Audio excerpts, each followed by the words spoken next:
Chers amis, mille grâces d'être parmi nous dans ces reportages d'été 2024 en Avignon. Aujourd'hui, c'est sur une idée originale de Séverine et Stéphane que nous allons faire un road trip dans les gorges de la Nesque. Nous allons à quelques kilomètres à l'est d'Aubignan, au pied du Géant de Provence, dans le parc régional du Mont Ventoux. Nous allons à Ville-d'Ozon, d'où partira notre périple. Nous suivrons les gorges jusqu'au Belvédère, où nous vous offrirons les meilleures vues panoramiques des gorges. L'itinéraire nous mènera ensuite à la fin des gorges, à Monieux, ce petit village typique qui domine la plaine. Puis c'est l'arrivée à Sceaux et c'est un autre décor qui nous attend, celui des champs de lavande et du Ventoux en toile de fond. Les gorges de la Nesque, suivant l'itinéraire de Séverine et Stéphane, est un sujet R2M, audiovisuellement vôtre.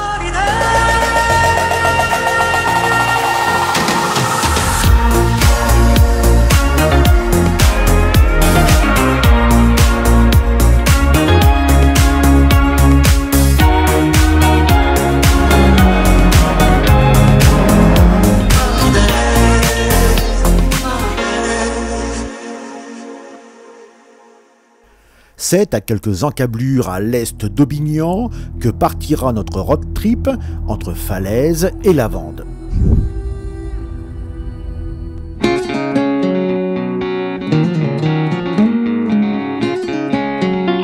C'est de Ville-sur-Ozon que nous partons pour gagner les gorges sur cette petite route bordée de haies en compagnie de nos amis cyclistes, nombreux dans la région.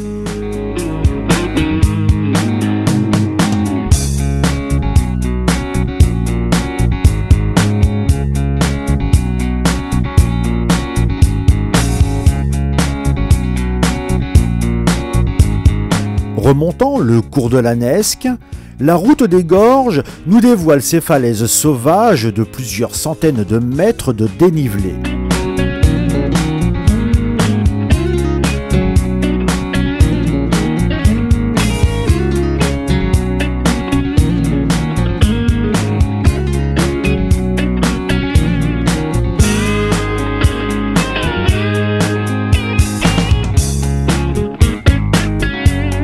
À la période glaciaire, la Nesque était alimentée par les eaux provenant de la fonte des glaces. Et elle a fini de creuser ce canyon dans le calcaire qui fait partie aujourd'hui des monts du Vaucluse.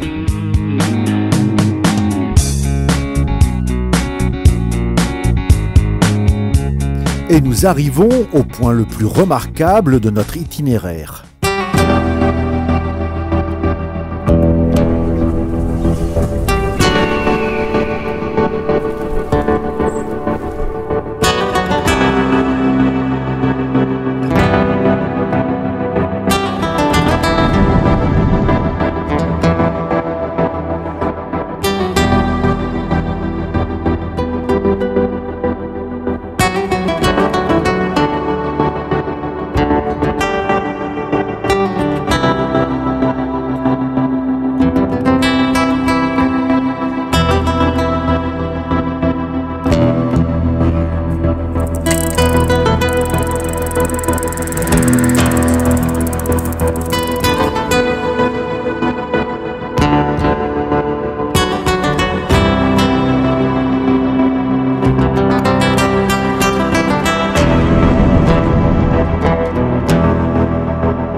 Le point de vue à ne pas louper sur les gorges de la Nesque, c'est le Belvédère.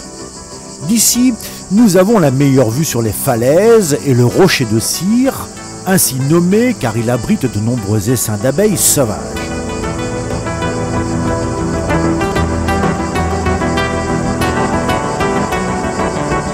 Ces falaises sont parsemées d'anfractuosités et d'abris sous roches appelés baux ou baumes en provençal. Certains ont été occupés à la préhistoire et ont révélé de nombreux vestiges issus de l'occupation de l'homme de Néandertal.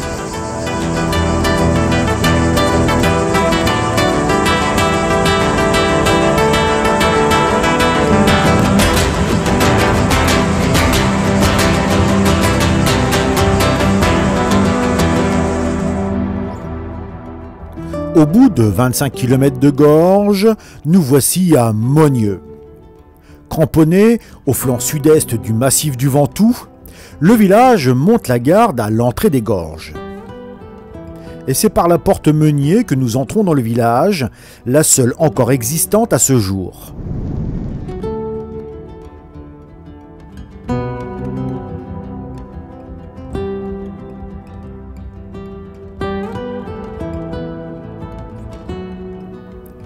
Nous empruntons ces ruelles caladées, faites de pierres sèches, qui nous mènent à l'église Saint-Pierre. Elle a su garder son chœur roman et sa coupole octogonale, ainsi que ses peintures murales. Sur la place trône la fontaine Anesca, que nous contournons pour suivre un sentier de randonnée qui nous mène au rempart.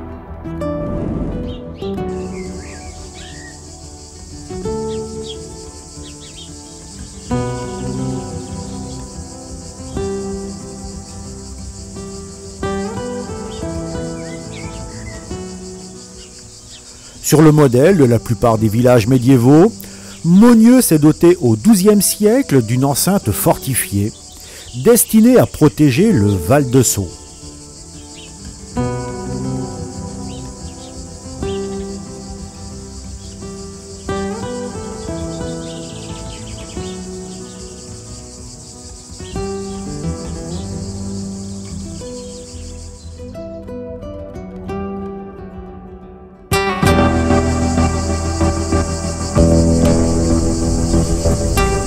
Ah, et voici cette couleur mauve qui nous fait dire que nous arrivons dans la plaine de Sceaux.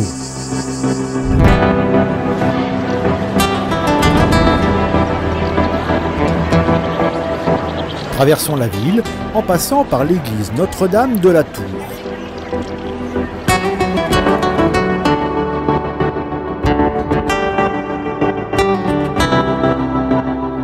Mais à Sceaux, c'est surtout de la lavande dont on parle.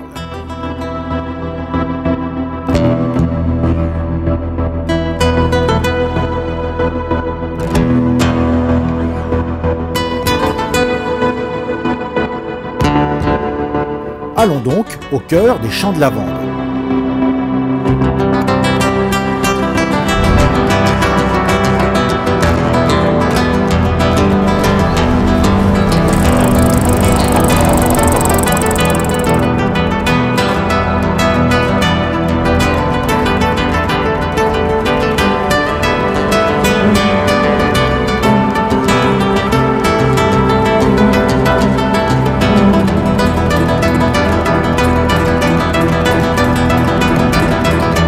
C'est ainsi, dans le parc naturel du Mont Ventoux, que se termine notre trip entre falaise et lavande, avec cette vue sur le Ventoux, la tête dans les nuages.